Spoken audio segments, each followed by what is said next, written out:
वही जीवन मुक्त है। जीवन मुक्ति की पहचान, जिस पुरुष की आकांक्षाएं यहां समाप्त हो गई हैं, यहीं जीते जी वो जीवन मुक्त है। कोई चाह नहीं, कोई मांग नहीं। और जिस पुरुष की चाह नहीं समाप्त हुई, तो आगे सुन लीजिए, जिस पुरुष की आकांक्षाएं हैं, चाह है, वो चाहे नंगे रहे, दिगंबर, चाहे जटा रखा ले, चाहे पंख लगाए, चाहे उपवास करे, चाहे भूमि पर सोए, चाहे धूल लपेटे, चाहे जैसे रहे, वो जीवन मुक्त नहीं हो सकता। ये बात है।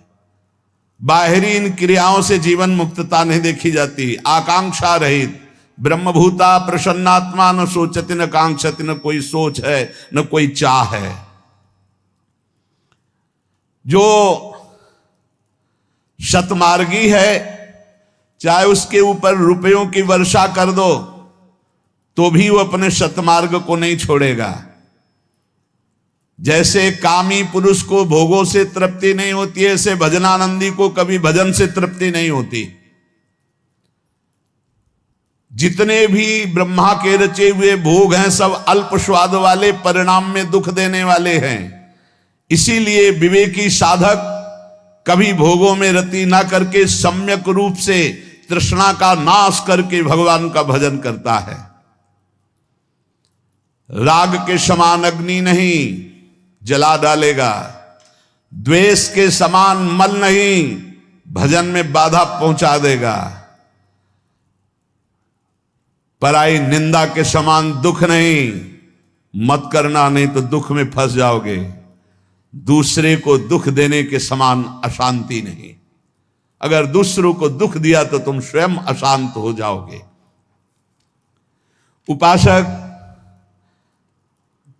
ध्यान दे, जब तुमसे कोई द्वेष करे, शत्रुता करे, तो तुम्हारा बर्ताव प्यार का होना चाहिए। करो।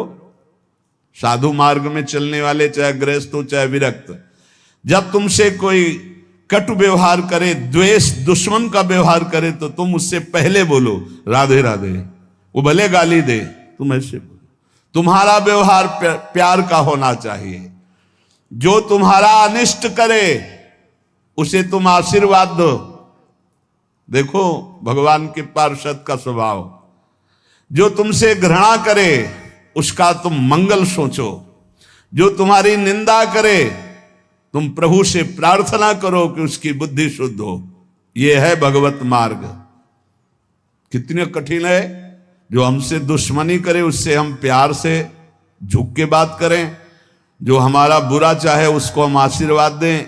जो हमसे घृणा नफरत करे उसका मंगल मनावें। जो हमसे द्वेष करे उसके लिए प्रभु से प्रार्थना करें।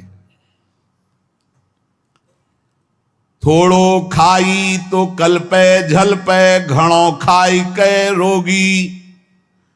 और दोहू पंखा की संधि विचारे, तो है वो बिरला जोगी। बात समझना यहां। थोड़ो खाई, बिल्कुल पूरी लगन लगी रहेगी भोजन में। और घड़ों खाई तो रोगी, और दबा के खाओगे तो रोगी हो जाओगे, भोगी हो जाओगे, भजन नहीं बनेगा। तो बोले दोहू पंखों की संधि विचारे, वो है बिरला जोगी। न कम न ज्यादा, युक्ताहार विहार से। जो बहुत नहीं खाता या थोड़ा, उसकी चिंतन वृत्ति भूख में लगी रहती है, बातें चाहे जितना बनावे। और जो बहुत खाता है उसका चिंतन भोगों में लगा रहता है, बातें चाहे जितना बनावे। और दोनों की जो संधि में रहता है, ना और नाहा, थोड़ा अल्पाहार, इतना अल्पाहार नहीं, युक्त अल्पाहार। कि अगर 10 रोटी खा सकते हो भरपेट तो 5 रोटी पा जाओ। अगर 5 में भरपेट तो 2.5 पा लो। इतने संधि में रहे।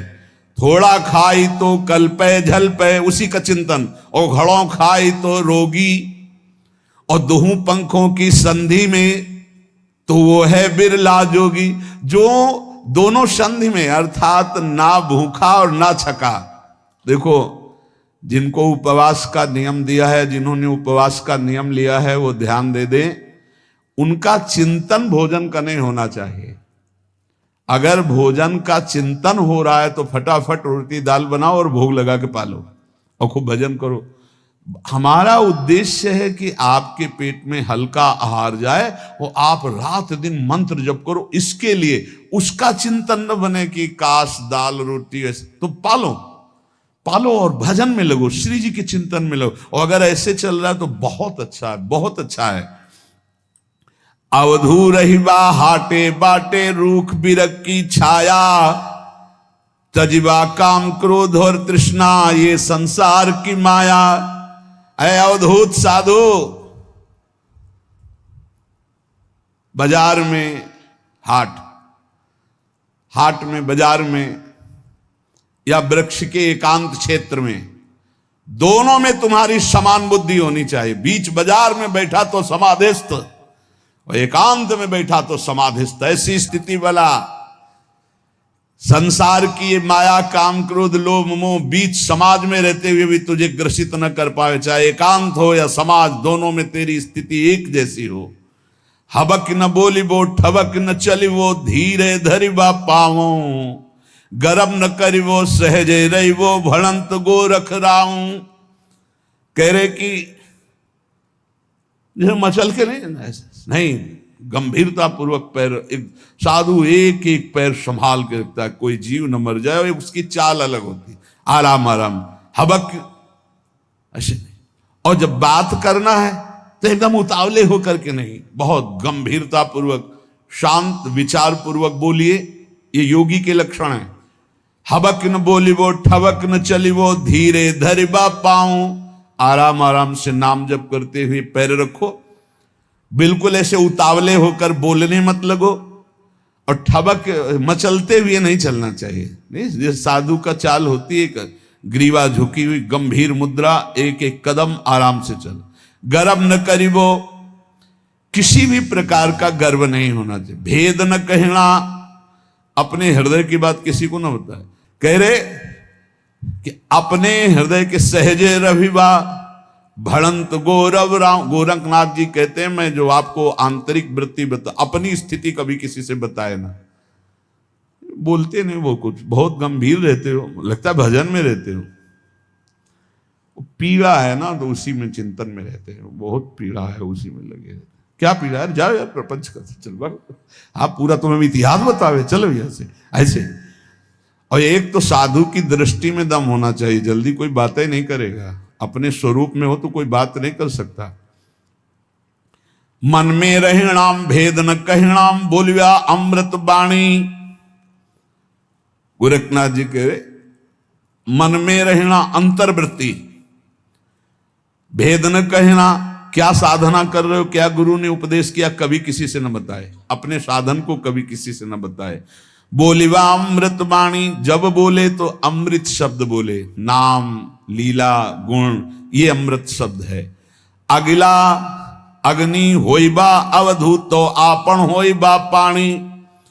बोले अय अवधूत, जब कोई तेरे को आग बबूला करने के लिए उपाय करे, गाली देना, मारना, निंदा करना, तब तू पानी की तरह बहना, तेरे अंदर क्रोध नहीं आना चाहिए। ऐ अवधूत साधक, तू अपने को कभी किसी के सामने प्रस्तुत मत कर, तेरी साधना क्या है, गुरु ने क्या बताया, तू किस स्थिति का है, ये प्रस्तुत मत कर। बहुत सावधानी पूर्वक बोलो, अमृतमय वचन बोलो। और कह रहे जब कोई तुझे आग बबूला करना चाहे, निंदा अपमान ऐसे कर, तो तू पानी की तरह बह जा, क्षमा कर दे, बिल्कुल गुस्सा नहीं आनी चाहिए।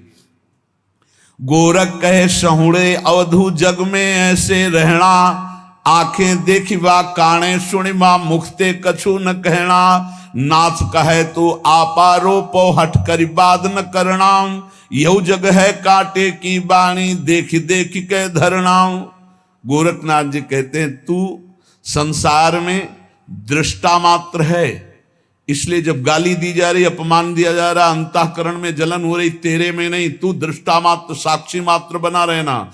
आंख से सब कुछ देखना, कान से सुनना, परंतु मुख से कुछ मत बोलना। तू दृष्टा बना रहना, तेरे को कोई परेशानी नहीं होगी। तू अपना आपा समझ, तू परमात्मा का स्वरूप है। हठ पूर्वक किसी से वाद विवाद मत कर। ये जगत कांटे की बाड़ी है, बहुत देख देख के पैर रखना, नहीं तो कांटा चुभ जाएगा। राधे राधे दोस्तों, ये सत्संग उन लोगों के लिए है जो अपने जीवन में नाम जप करते हैं। इस सत्संग में पूज्य प्रेमानंद महाराज जी ने इस बारे में बताया है कि यदि आप नाम जप करते हो तो नाम जप की महिमा, चमत्कार और साथ ही साथ नाम जप से होने वाले दिन भर के अलग अलग आपके मोटिवेशंस, सब चीज़ों के बारे में प्रेमानंद महाराज जी ने इस सत्संग में बताया है।